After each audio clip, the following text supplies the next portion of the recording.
Before we get into tonight's show, I want to give a quick shout out to Elite Mounts in Salina, Ohio. They make top-notch 100% American-made tool organization gear that fits just about any brand of handheld power tools, batteries, and chargers, along with other specialty mounts for your home workshop needs. You can check them out at elitemounts.com. And the guys over there were nice enough to offer a 10% discount for all my listeners. Just use the code Bigfoot10 at checkout. Enjoy the new episode format, thanks to Elite Mounts.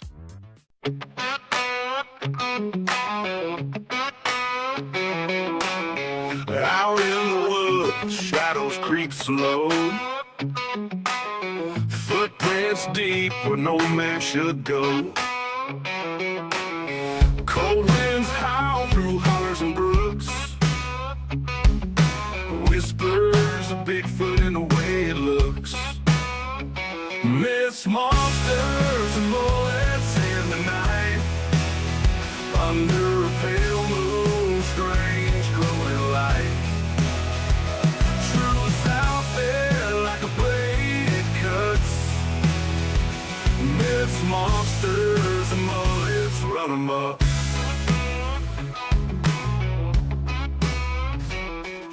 Welcome back to Myths, Monsters, and Mullets. I am your host, John Methenkamp. On tonight's show, we have Angie Unruh, and I got it right that time. Yes.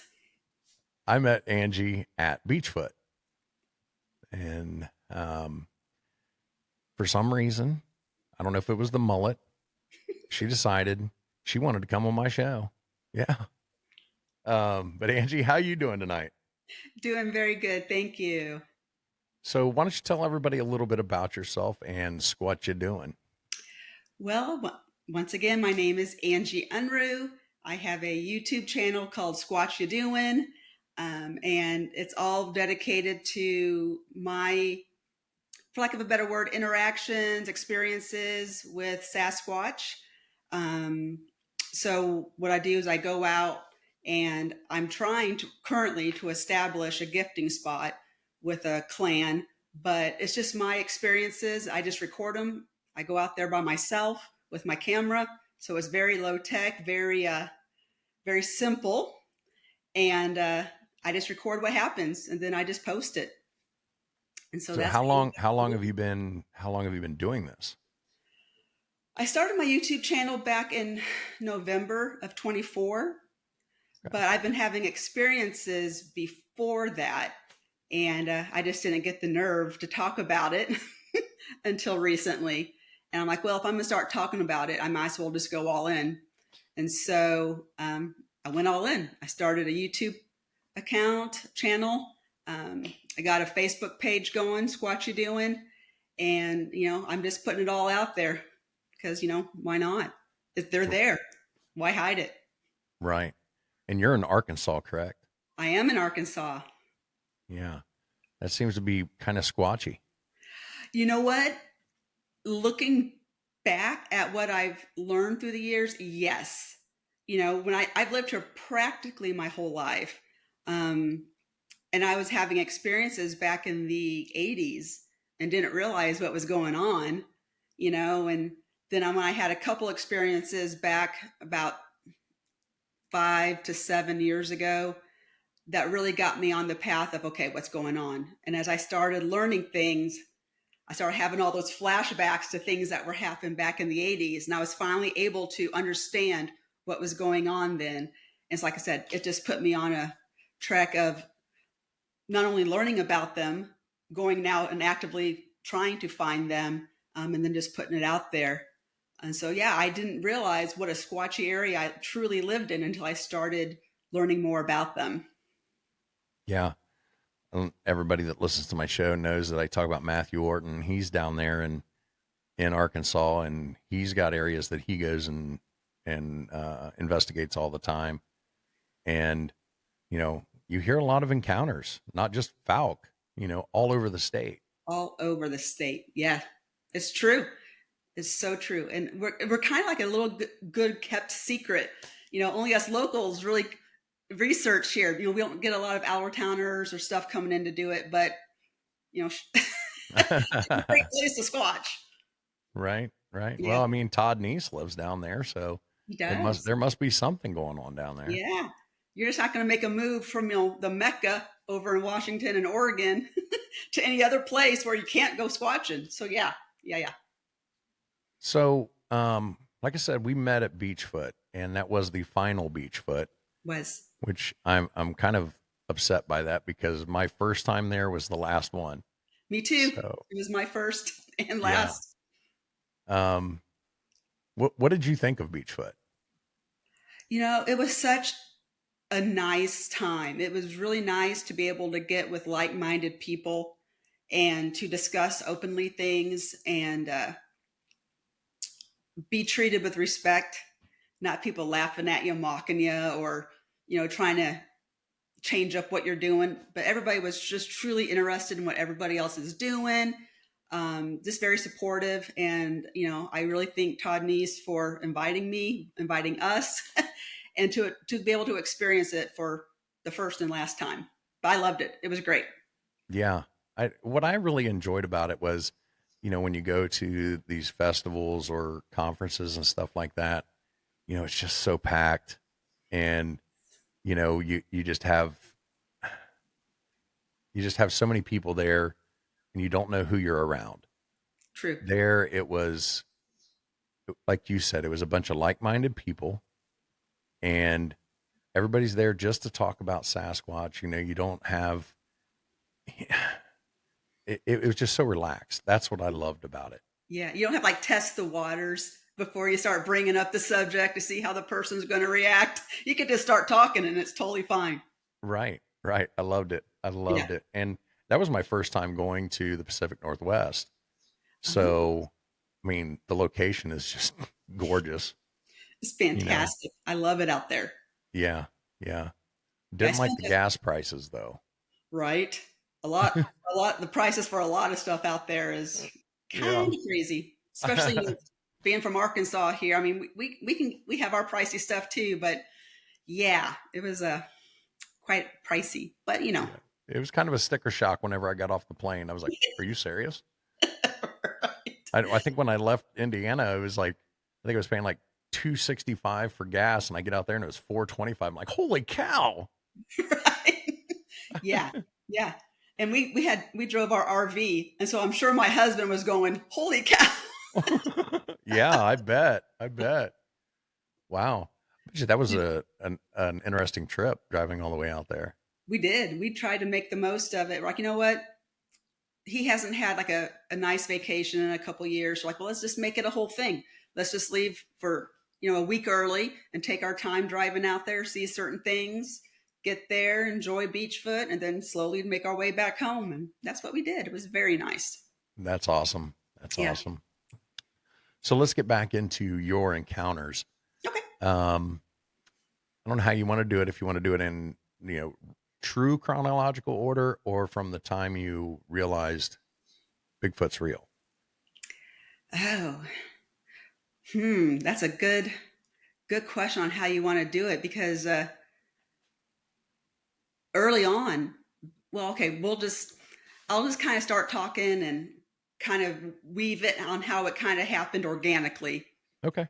Um, so I've lived in Arkansas most of my life. I was originally from Ohio and would move back and forth quite a bit, live with one parent for a while and then come live with another parent for a while. So whenever I would come to live with a parent here in Arkansas, they lived in a mobile home in a little town called Montanay. It's just outside of where I live.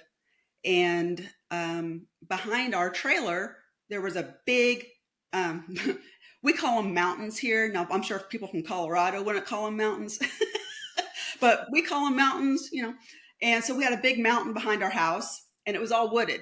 Back in that time in the 80s, it wasn't developed. There was nothing up there. Where I lived in Montanay in this little trailer park, besides the trailer park and a restaurant and a gas station, there was really nothing else down there. And it was right next to a lake. We live on Beaver Lake. Shout out to Beaver Lake. And there was a little cove, a little finger that came up about a half mile or less from our trailer. So to walk down to the lake would take 5-10 minutes. And then we were at the lake. Like I said, very remote.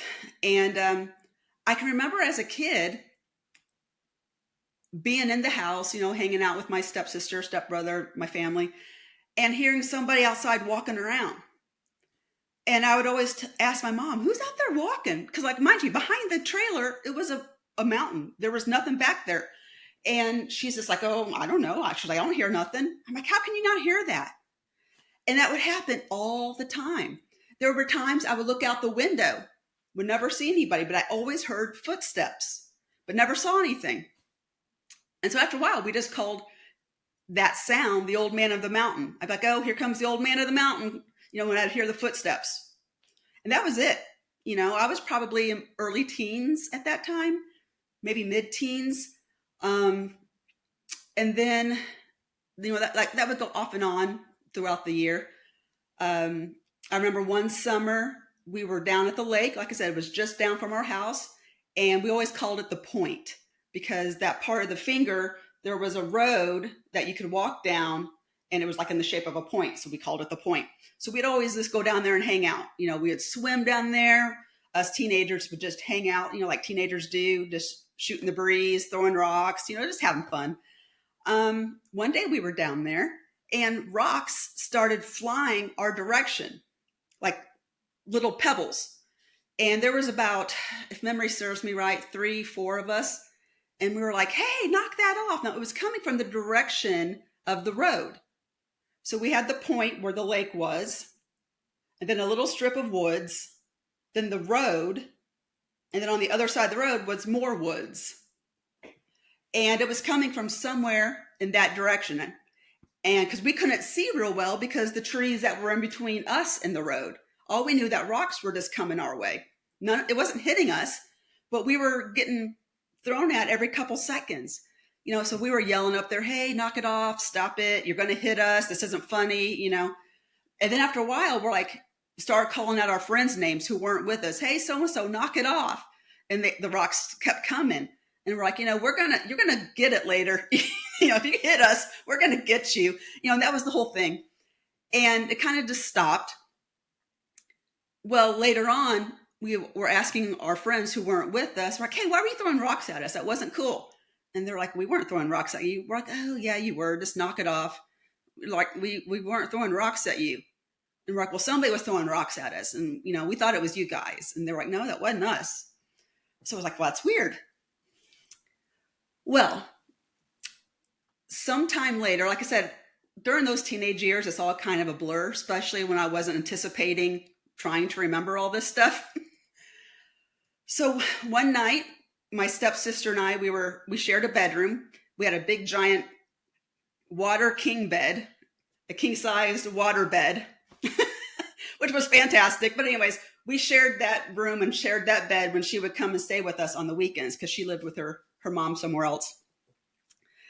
And like I said, it was a mobile home. So we had the front bedroom. Now there was a single window in there. It had the top and the bottom glass, just the cheap, regular mobile home windows. At that time, we couldn't really afford much window coverings. So I don't even think there were blinds on it. There might've been curtains, but I don't remember that part of it.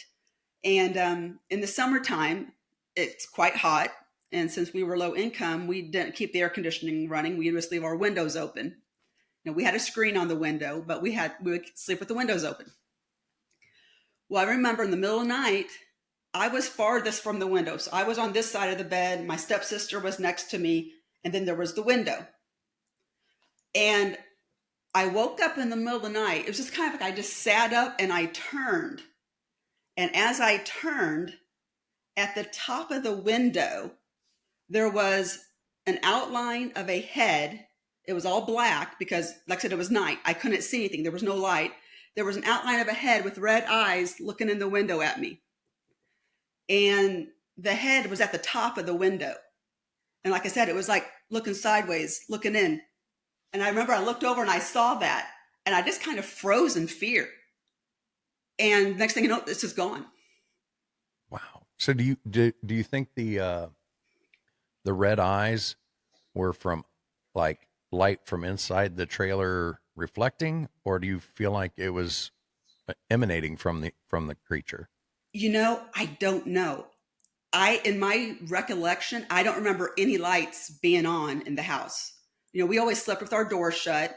So if there was any light, it would have been coming from our bedroom. And I don't remember like the TV being on. I don't remember any other lights being on. I remember it being dark in there, black in there. So Wow.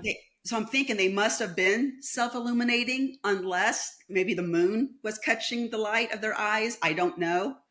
All It's I gotta have know been is difficult. I mean, if it's up against the trailer looking in, and I mean, it'd be hard for the moon to be able to shine off its face. that is true too. I'm just trying to make excuses for the Bigfoot. I don't know what he was doing. All I know is I look over and this head is looking through the window at us. And then, like I said, I froze and then it was just gone. And that had to have been an extremely large individual. Yeah. Mobile homes, they set up off the ground, 3 feet. And then Yeah. you've got, we'll say 7 to 8 foot ceilings. Yeah. That had to have been at least an 8-foot creature. At least because it was bent over looking in. Right. Wow. So, yeah, I've always guesstimated around 8 to 9. Wow. And I don't remember anything after that. And so I remember the next morning I was telling my mom and my stepsister, hey, something was looking at us through the window last night. And my sister never woke up. My stepsister, she never woke up. And she's like, what do you mean something was looking at us? I'm like, something was looking at us through the window. I said, it was up here. It had red eyes and it was staring at us. I said, and when I looked up and saw it, it was just gone. And her and my mom were both like, oh, you were dreaming. The typical responses, you were dreaming. No, there was nothing there. You're imagining things, blah, blah, blah. I'm like, no, I'm not. And it was this kind of the end of it, because it was already kind of embarrassing telling them what I saw and them now not believing me. And so I'm just like, well, okay, I'm going to drop it. But shortly after that, my mom did buy blinds for the windows, so we never had to worry about anything looking at us again. And so that kind of. So let me ask you a question. Yeah. And maybe I'm getting ahead of myself because Sure. sometimes I do that. Do you think your mom knew? I've always wondered that. I wish her and I would have had a conversation before she passed away, because she always played coy about things. And I think she would do that so us kids wouldn't get scared. Right. And because the weird thing about that is the trailer house we lived in, they had a front bedroom and a back bedroom. The kids' bedroom, our bedroom, used to be in the back next to where the mountain was. And it was a small bedroom. And next thing I know, one day I come home and her and my stepdad now are taking the small bedroom and they're giving us the big bedroom. And I always wondered, why did they do that? I was the only kid living there. It made sense for them to keep the big one, and me be back at the small one next to the mountain. I'm wondering if something happened with her. I wonder if she heard or saw something and then switched them, but I don't know. She never said anything. And I was too young at the time to ask questions like that. And then, you may not remember this because I can't remember the 80s either. Do you remember who came up with the old man of the mountain or old man of the woods? I started calling it that just because I had heard of that on TV somewhere and it kind of just stuck with me. I'm like, yeah, I'm going to call that the old man of the mountain. Okay. And that's just kind of how I was just curious, maybe if it was your mom or somebody who come up with that, and that's where I was kind of going with that question. But gotcha. okay. Yeah, so it was just kind of one of those freak things that just kind of happened. I don't know where the term came from, but I know we just started calling it the old man of the mountain. The Not mountain knowing behind what it you, was. the mountain behind you wasn't called like Monkey Mountain or Devil Mountain, was it? As far as I know, it had no name. Okay. Well, you hear about that all the time, Oh, that's Devil Mountain or Monkey Mountain. Nobody knows why it's called that, but we're seeing Sasquatch there now. Exactly. Yeah. No, unfortunately, that particular mountain didn't have a name, but there's counties around me that they call Burger County, which is from the wild man, which I didn't know at the time. But now that I'm into the Bigfoot world, I'm like, that makes sense why they're calling it that. even though that's not the technical name, that's the slang name. But Right. Well, wood booger or the booger man. yep, You hear that in Appalachia a lot. yep, Watch out for the booger man. yep. We have a lot of places around here with the devil in the name. Yeah. I think a lot of people do that. I did that with my own encounters. Yeah, It wasn't until I started looking into this stuff that was like, that explains a lot, you know? yep, yep. So I completely understand what you're saying about, not realizing that what you were experiencing was Sasquatch. Yeah, and the funny thing is when I didn't put all of those things I just explained, the sighting, the footsteps, the rocks being thrown, I didn't put that all together until probably about 2 years ago. Yeah. I'm 52 right now. And so it was like 50 when I really started doing a deep dive because of things that happened that I'm like, I've got to know what's going on. And then when I started reading all these behaviors, like I said, all that stuff just started coming back to me. I'm like, that's what was going on back then. I'm like, holy cannoli. And I was just totally oblivious to it. Right. I think a Yeah, lot of people are, it's I true. also grew up in Ohio. And, there was a couple times where people had said, one in particular where somebody had said that they saw Sasquatch, and we all made fun of him. Yeah, You I know, can imagine. that's how it was back then. Yeah, That even if Sasquatch existed, that was a California thing. That was a, Pacific Northwest thing. That wasn't in Ohio. exactly. And then somehow there's only one of them even, Right. Right. Yeah. People are like, there's more than one? I'm like, yeah. They don't live indefinitely, I don't think. There's got to be more than one That we know of. that we know of. So is that the last thing that happened when you were a teenager? As far as I can remember, that is the last kind of scenarios that happened, that like I said, that I can remember. Yeah. So then how many years passed before your next encounter or strange happening? So a long time, and which is really weird because I'm in the woods all the time. I would say probably it's pretty safe to say that practically every weekend for probably 10 years, we were out hiking every weekend. Now, there might have been stuff that happened and I just don't remember it or I didn't pick up on it.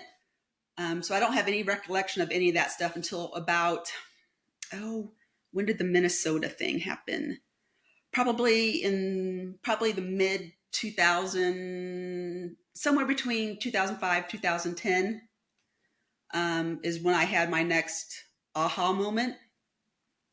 That one was kind of weird.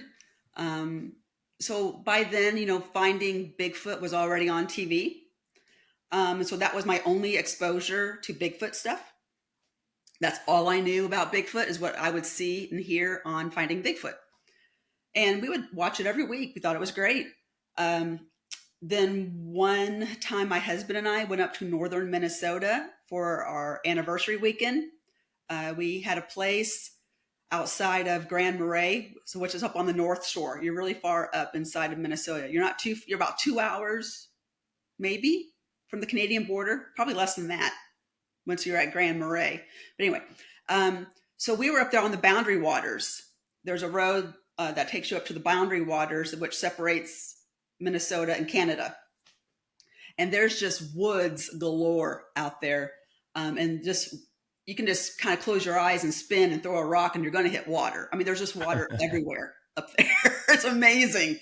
I mean, so their little slogan, the land of 10,000 lakes, they ain't lying. There's water everywhere. And so we were up there, we were driving around on this road because everybody said that's the road to go on to see wildlife. So we really wanted to see bears. We were wanting to see anything we could see. And we saw a bear and we were all excited. So we drove quite a ways down, didn't see anything else. So we circled back and we were on our way back home. And there was a sign that said Moose Observation Area or Moose Lake or something like that. I'm like, hey, let's go and see if we can go see a moose. That'd be awesome. So we whip into this little gravel parking lot, and there's a hike that takes you back to this pond. Even though I think they called it a lake, as a pond. And well, at least here in Arkansas, our standards would call that a pond. And so what you're saying is Minnesota's padding the numbers on that 10,000 lakes. I think so. Yeah, I think they should call it more than like 10,000 ponds. But you know. And so we get to the little gravel parking lot, and we're walking up this hill to get you on this path to go back to this observation area where you can maybe see a moose. And we made sure that was getting close to dusk, because everybody said the best time to see a moose is either in the morning or at dusk. So we were like, okay, great. We're timing this perfect. We're going to go back there. We're going to sit and hopefully we'll see a moose. So we're walking back there to the observation area over this pond. I would say maybe a half mile. I don't know the exact numbers. I'd have to look it up, but it was all just there's no like official path. You're just walking in the woods. I mean, it's cut, but there's no pavement or any of that jazz. It's just typical dirt. And you're walking down there, and my husband and I were all excited. We're talking about, seeing a moose. This is going to be awesome. Everything was perfectly normal. So we get there, and there's the observation area needed some upkeep because it was kind of grown over. And so we were like trying to look at the lake through like tree branches and stuff. But in a way, it's kind of cool because then you're camouflaged. And so if something does come up, they're not going to see you, but then also it's kind of hard to see them. So we were like, trying to get in a good spot to see things. And then in a blink of an eye, everything changed. All of a sudden, I look at my husband, I said, it's dead quiet. And he's like, yeah, it is. I mean, there wasn't a cricket, a bird, that you could hear a pin drop. It was dead quiet, just out of the blue. And all of a sudden it felt like all the air got sucked out of that area. I mean, there's like this heaviness kind of came over, and it was like, I'm like, something's weird. I said, and I remember in Finding Bigfoot, they said when the woods go quiet, normally Sasquatch is around. So in my head, when everything went quiet, and I was like, that's got to mean there's a Sasquatch here. And so I'm like, we got to go. There's something not right. We got to go. And all of a sudden, like this really fear just came over my husband and I. I'm like, we got to go. And so I was only like 3 months out of knee surgery, and I had a knee brace on, and I'm trying to walk as fast as I could to get out of there. Now I had enough self-awareness to know not to run. Because just in case I didn't want to get chased. Or a wolf. Exactly. So I have never had that amount of fear wash over me at all. That was like the first time that had ever happened. And we didn't know what was going on. All we know that at 1 minute, everything was light, fun, and jovial. And the next thing you know, it is heavy, dead quiet, and we're just terrified. And I've been in the woods my whole life. That has never happened. And so we booked it at walking as fast as we could back to our car, like that half mile. And I'm telling you, if my skeleton, my bones wanted to jump out of my body and go ahead of me, I could not get out of that area fast enough. And like 5 minutes before, we were all excited about being there. And we get in the car and we take off. And I'm like, what was that? He goes, I don't know what that was. He goes, that was weird. I said, that was very weird. And, I was already kind of equating it to Sasquatch, but I'm just, I don't know 100%, but I've been around other animals and I've never had that type of fear wash over me. I've never been in the woods when it's gone just extremely quiet. I mean, not a breeze, nothing. And so after that, I started kind of becoming more aware of Sasquatch and what that might mean. But I was still really only watching Finding Bigfoot. That was still my only, knowledge of Bigfoot. I'm like, surely they'll talk about it. I'll learn more that way. And then I ended up going up to Southwest Harbor, Maine. I almost forgot the name of the place. Southwest Harbor, Maine. It's about 30 minutes outside of Acadia National Park. And I went up there. I have bad allergies. And so I have to leave the state twice a year to get away from the allergies because nothing works. So, well, don't come to Indiana. I'll tell you that. right. Well, that's good to know. I'm always trying to find a place where I can go. But so this particular year, I went up to northern Maine because by then everything was all froze out, and for everything that was starting to bloom here, I knew that was safe. So I got an Airbnb house and I went up there not knowing anybody, not knowing anything about the area, and never had been to Maine before. And so I'm going up there for like a month by myself to get out of allergy season. My husband goes with me the first couple of days, and then he goes back home to work. Then him and my daughter and my now son-in-law came up halfway through my little stay up there just to visit me and hang out and check out the area, and then they left. But things happened when I was there. And that is what really got me into the whole, I have got to know these things. I got to know what's going on with them. I've got to educate myself because I'm having far too many experiences and I don't know if I'm in danger or not. I don't know what to do when this happens. I've got to educate myself. And so that's what got me started on the path. So do you want to hear what happened in Southwest Harbor? Absolutely. But first, I have a question. Sure. When you were in Minnesota, what time of year was that? August. August? It was the end of August. Well, I'm sorry, not the end. Our anniversary is the 12th, so mid-August. Okay. And then when you were in Maine? When I went to Maine, it was October. Okay. The magic month, but didn't know that at the time. Seeing if there was a correlation in time of year and stuff like that, but I mean, kind of, I guess. Yeah, not too far off, maybe like a month in between. Yeah. But like I said, so I went up there, I got a house. It was still kind of their off season. Things weren't opening up yet. And so you know what? I take it back. I always do this. I went to Maine twice and I always get the dates wrong. This one happened in April. This encounter happened in April. My other one happened in October. This one was April. Okay. Two different places in Maine. Anyway. So in this one, Southwest Harbor, it was in April. And the snowbirds hadn't come back yet. So everything was still pretty shut down for the winter. It was still cold, still pretty cold in the 30s. And so I would go do things. I would go out and just do day trips during the day just to keep myself entertained. I was there by myself. And so I would go do hikes. I would go to Acadia National Park. I would just, drive, do road trips. Everything was great. I would normally get home before dark and, get myself all, tucked in the house, get everything locked up so I'm safe, secure in the house. I'd make myself dinner and then just sit down on the couch the rest of the night, watch TV and chill. That was kind of like my daily thing. And during the day, everything was fine. And so like I said, my husband was with me the first couple days. He ends up going home. And so now I'm there alone. And I would say things started happening pretty quickly after he left. At first, I would kind of equate it to, Angie, you're just not used to being by yourself. You're just scared. So what would happen is I'd just be sitting on the couch at night and this fear would just wash over me for no reason. I'd be sitting on the couch, watching TV, eating dinner, everything cool. And all of a sudden, I'm like scared for no reason. Nothing's knocking on the door. Nothing happened. I would just suddenly get scared. And I'm like, what is going on?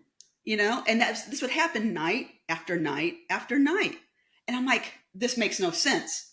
You're perfectly safe in here. Yeah, nobody knows you're here, but that's okay. Nobody's messing with me. Nothing's happening. Why? Every night, once the sun goes down, because during the day I'm fine, but once the sun goes down, I start getting petrified. And now to circle back to my story of when Sasquatch was looking at me through the window in the mobile home, ever since then, I've kind of had an aversion to being seen through windows. And so there was one window in this house that didn't have blinds. All the rest of them did. But this one was a huge round circular window, which was near the front door and then the stairs that led upstairs to the bedroom. So you had to pass this window to go to bed at night. And every night when that fear started coming, I was like, I don't want to walk past that window. And I don't know why I was thinking that, but that was already coming into my head. I don't want to walk past that window. I don't want to walk past that window. And it happened night after night after night. And like I said, I'm there for a month. Now, things started escalating. I don't recollect when things started escalating. Rough about a week after me being there. Like I said, my husband was there for like the first 3 or 4 days. And then like for 3 or 4 days, things were normal during the day. But then I would get scared at night. Well, then one morning, I go to leave the house to go on just a day trip. And I opened up the door and I looked down and there's just this debris all over the porch. And before, the porch was perfectly clean. It was just a small concrete porch that they poured. And I'm like, what in the world happened here last night? And to myself, I'm thinking, oh man, the raccoons had a party. And then I look down and there's a rock at my door, right on that metal threshing. You know, when you open a door, there's always like that metal, kind of like 3 inches by, I don't know, 6 inches of that metal flashing that you walk over. There was like a mandarin orange sized rock laying there right in front of the door. And I was like, that's weird. I'm like, nobody knows I'm here. No stranger just going to be coming and leaving a mess on my porch and leaving me a rock. And I'm like, raccoons, that's kind of not their behavior. And I was just kind of stumped at why there was a rock. I mean, it was placed right where you could not miss it. And I was like, that's really weird. Now, still on my radar, Bigfoot is not popping up. I'm still thinking this is weird. So I just kind of throw the rock into the driveway and I leave. And I come home, just like my normal. I get in the house, lock everything up, shut all the blinds, except for the one window that didn't have one, and eating my dinner. Once again, the fear thing starts happening again. Like around 9, 10 o'clock at night. This happened every single night. And, I'm starting to get scared. And I'm starting to dread nightfall coming. Because I'm just like, is it going to happen? Whatever's going on, is it going to happen again tonight? Well, then luckily I got a reprieve. My family came to visit me and they stayed for about 3 or 4 days and all that weirdness stopped.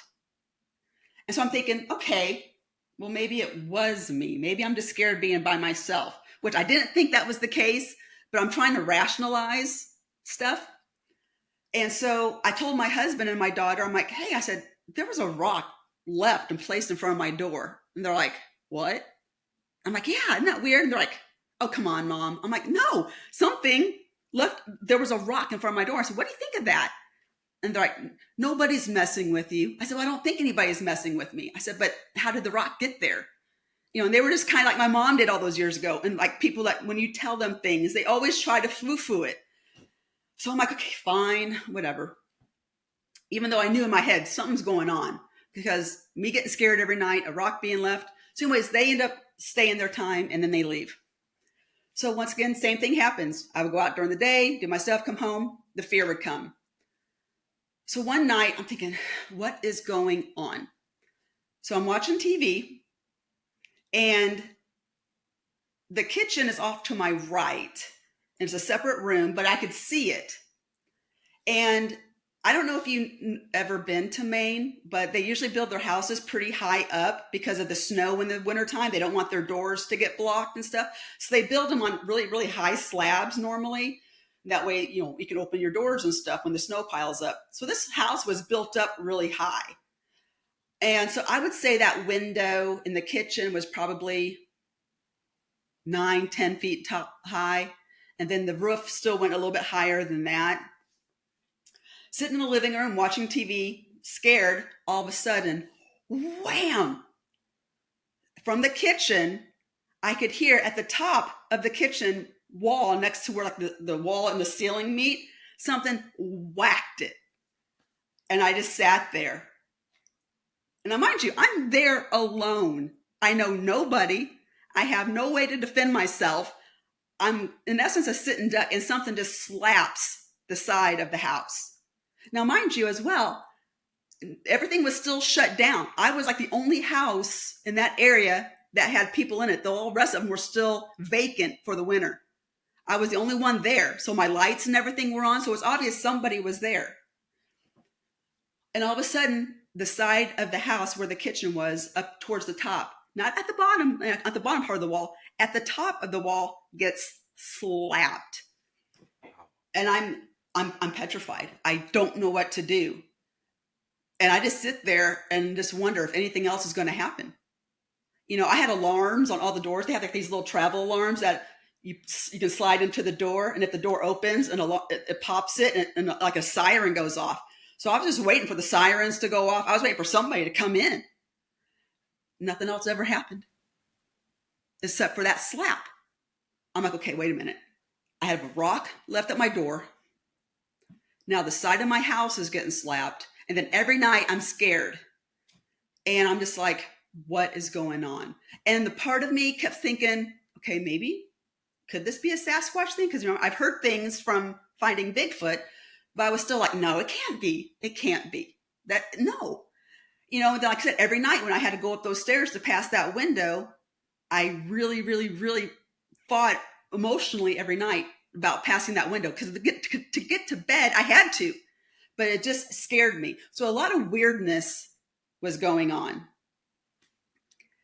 And so fast forward, one night I was sitting on the couch. Now this is getting towards the end of my stay, thank goodness, because I don't think I could have taken much more after this.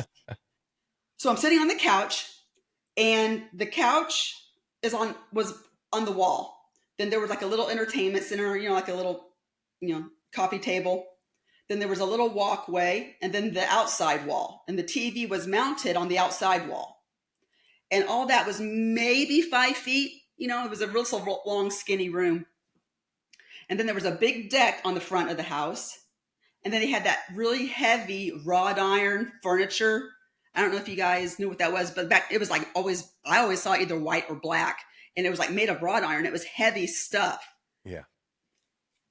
Sitting there on the couch at night, watching TV, eating my dinner, having that weird feeling that something is back. And then all of a sudden I heard something grabbed the furniture and pulled it. And I could hear it skipping across the patio, literally right across the wall from me. And I was just like, something moved the furniture, something moved the furniture, something moved the furniture.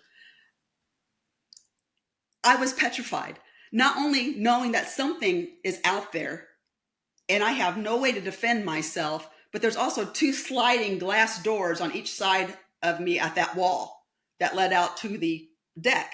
And I'm thinking, I know the rest of the house is locked up, and technically these doors are locked, but it is glass. Something could break glass. I mean, I was going through all these scenarios going, is something about to happen? Is something about to happen? But you know that when something's really heavy and metal and you pull it and it does that skipping sound, that's what it was, just on the other side of me. And I was just like, I'm done. I'm so done with this place. I was petrified. And so the very last thing that happened there was nothing but something. I feel to this day, can't prove it, but I feel that I was being possibly infrasounded all those nights, because how else would I know something's outside and to be scared when nothing is happening? You know what I'm saying? So there was something that was happening for me to become scared every night. Just out of no. Now, mind you, the rock wasn't scary. The slapping on the wall was scary. The furniture on the front porch 5 feet away from me being pulled, that was scary. But then towards the end, one night, I was sitting on couch and that scary feeling happened. But then the scary feeling was amped up like 1,000%.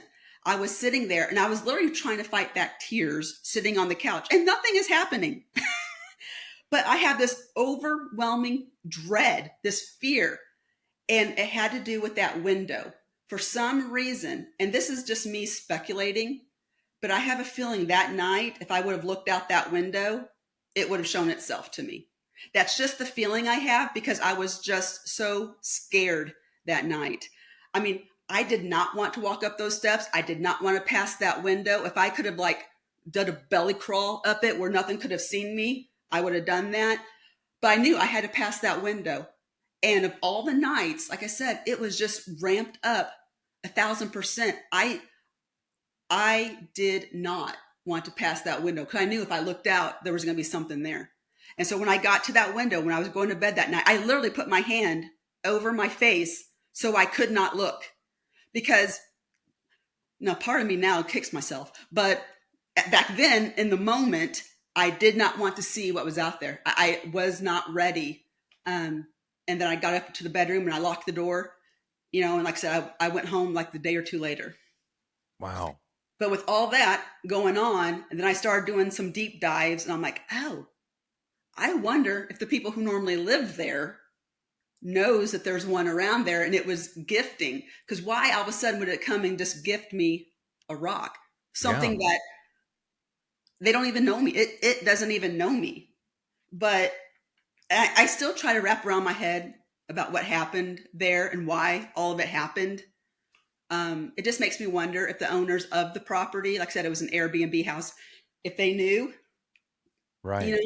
But that was terrifying. So after that event, when I got back home, I had what I call now PTSD for probably a good month or more. Every night when it would get nighttime here, I would still get scared thinking about what I had just gone through. Right. And it took me a little bit to be like, oh, Angie, you're home. You're safe now. Right. You can calm down. It took a long time. That really, really, really freaked me out.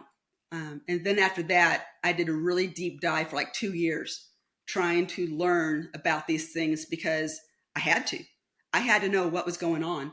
Was I in danger? Was I not in danger? What am I supposed to do when this happens? And so I really started delving deep into it. And that's when I really came to know that, yeah, that was Sasquatch 100% doing what it was doing. Why was it doing it? I don't know.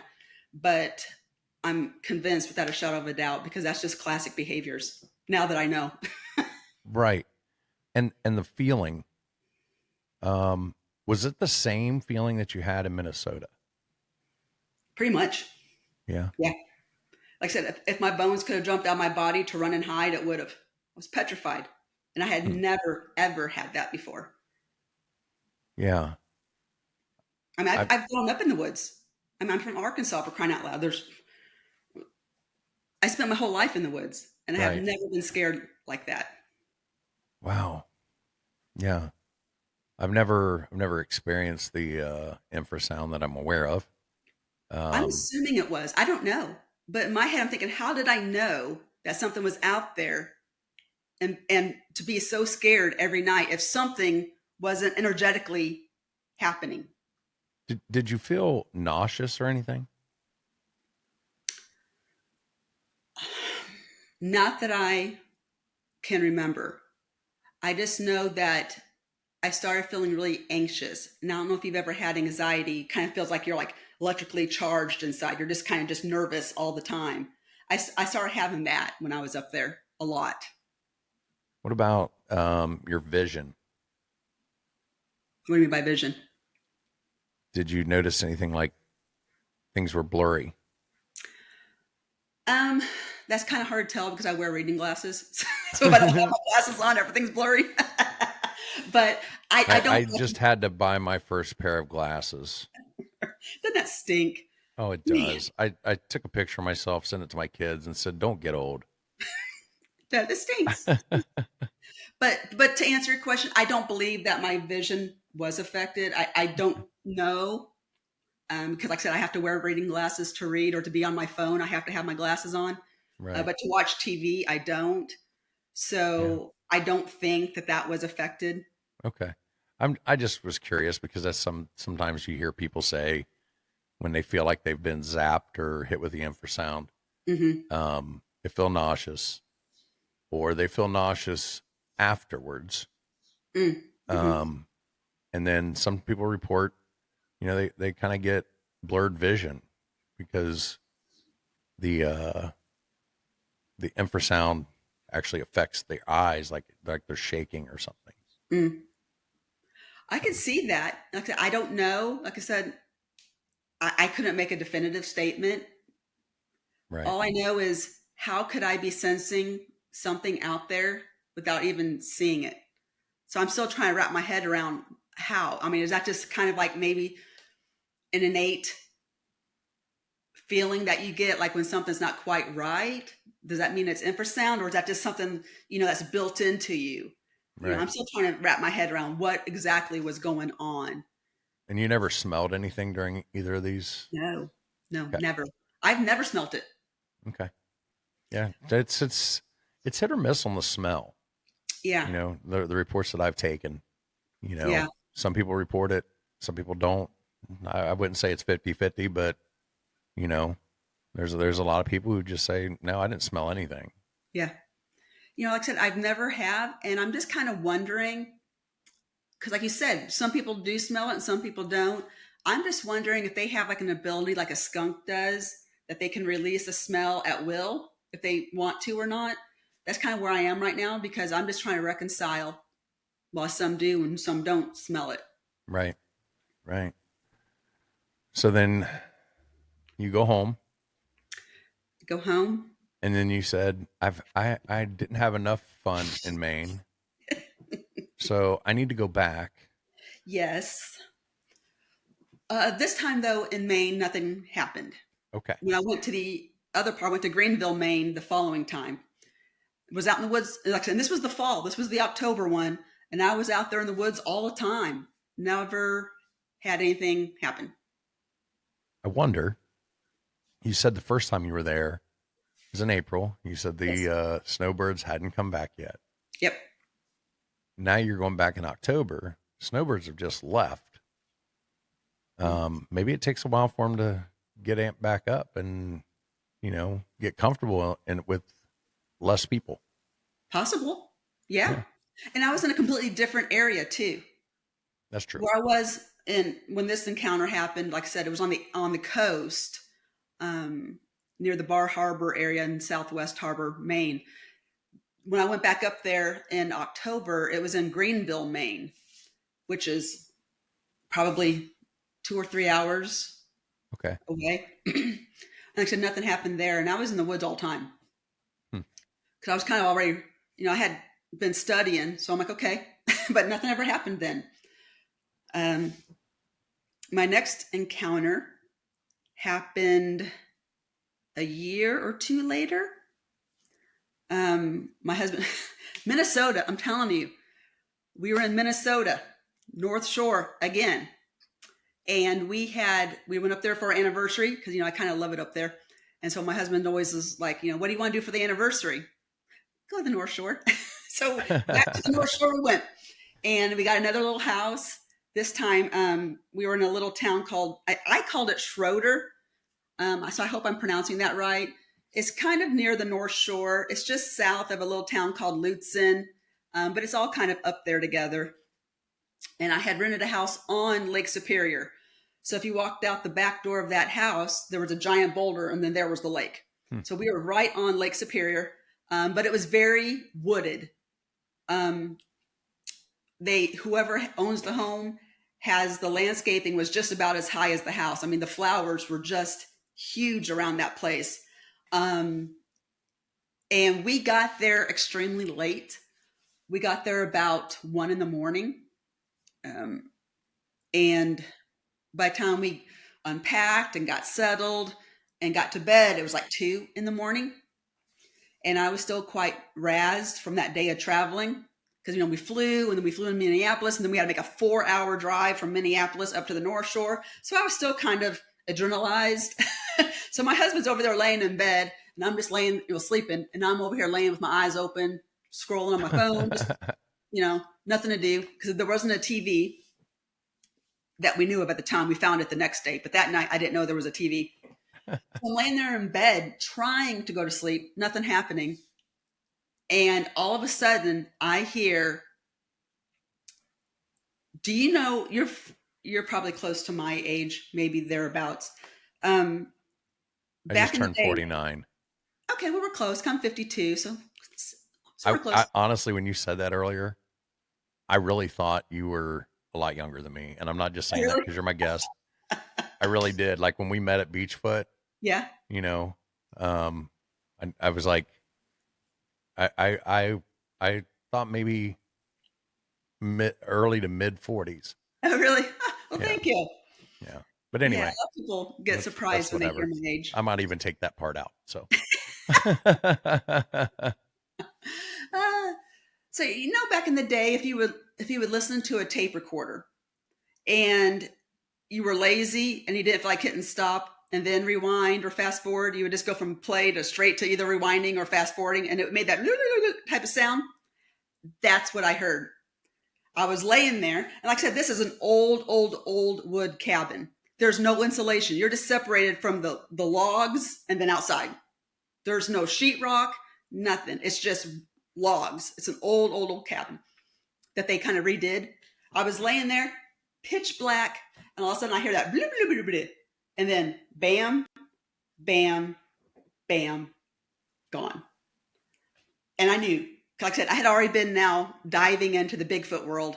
And as I'm laying there, I was like, at first, my first thought was, that sounds like a tape recorder. And then my thought was, holy cannoli, that was the chatter. And I said, and the boom, boom, boom, was it walking away? yeah. And I'm like, I just heard the samurai chatter that they talk about. And I was just like, so the next morning, my husband wakes up. I'm like, you're not going to believe this. I said, I heard chatter last night. Now, he's not a Bigfoot guy. He's like, what? You heard what? I'm like, the samurai chatter. I heard it. And he's just like, samurai chatter. I'm like, okay, Bigfoot talk. Oh, he doesn't know all this terminology. I said, I heard it. I said, I was laying in bed last night trying to fall asleep. And I said, and I heard it. I said, and I heard it take 3 steps as it was walking away. Wow. So I zoom out the door and I'm looking all around, and the area was not conducive to footprints. Like I said, we were on a giant granite boulder, and the ground was really hard. And so I'm like, I'm putting a table out and I'm going to put a gift out here. And I'm going to see, like I said, by then I was already kind of in the Bigfoot world learning stuff. And I'm like, I'm going to see if I can get some more interaction. Nothing else ever happened. So you were probably really excited that Ron Moorhead was at Beachfoot then. Oh yeah. I went and I talked to him. I said, I heard it too. And so we were talking about that. And I said, Ron, I know some people think, it's kind of controversial, your recording. I said, but I'm a 100% believer because I've heard it myself. So I said, I believe you 100%. I said, I've heard it myself. And it was so quick. I just could not believe. And so I'm just wondering that we got there so late. Maybe we disturbed it. Maybe it was, I don't know. In Bigfootese, it was like, daggone it, I was trying to sleep and these people come in and waking me up. Right? Or daggone it, I thought they were gone I thought, nobody was going to be here this weekend. We could have the area to ourselves. We had a party planned. Daggone it. You're on a rock. Get out of here. It's our party rock. But yeah, I could not believe it. So after that, I was just like, daggum, these things and I kind of keep intersecting and I don't understand why, and I still wonder why. I mean, I've had experiences since then, but as well. And then there's some people who never have anything happen, like Peter Byrne and all that. Some of those guys, the original 4 Horsemen, never saw one. Yeah. Not only have I seen one, but I have all these experiences. Like I said, I have more. And I just wonder why. I just wonder why some people seem to have experiences and some don't. I don't know.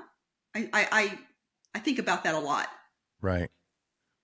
Once again, thanks to Elite Mounts for the new episode format. If you like this format better than the way I was doing it before, where we do the housekeeping here at the end, let me know in the comments. Make sure you're checking out all the descriptions of all my videos. Down below, you're going to find a list of all my favorite podcasts. Nevermore Hollows, Drunken Cryptids, Chumming with the Spirits, Ghost Gossip. So many great podcasts. I like them. I think you're going to enjoy them. give them a listen. Myths, Monsters, and Mullets is proud to be a part of Midnight Realm Radio. It's an internet radio station featuring podcasts from the paranormal to true crime that runs 24 hours, 7 days a week. You can find a link down below in the description. I really do appreciate all the support I've been getting over the last couple months. If you haven't yet, make sure you're hitting that subscribe button. Like, comment, share, tell a friend about the show. That's the only way we can continue to grow. And once again, if you have a paranormal encounter you'd like to share and you'd like to be on the show, you can email me at mythsandmullets@gmail.com. Good night, everyone. Shadow in the pines lurking in the dusky air. Bigfoot stomps through the woods like he don't care. Lights in the sky flash green then blue. Aliens descending with a secret or two. Whispers in the breeze, cold fingers down your spine. Ghosts in the graveyard, twisting through time. Eyes wide open in the dead of night. The myths and monsters give 'em one hell of a fright. Oh, Myths, Monsters, and Mullets podcast, spinning wild tales of a future and a past. Hosted by John Methenkamp's fiery soul. He takes us where the wild unknown flows. Oh, Myths, Monsters, and Mullets podcast, spinning wild tales of a future and a past. Hosted by John Methenkamp's fiery soul. He takes us where the wild unknown flows. Down by the bayou, you hear a raspy growl. Swamp gas glowing as the coyotes howl. A UFO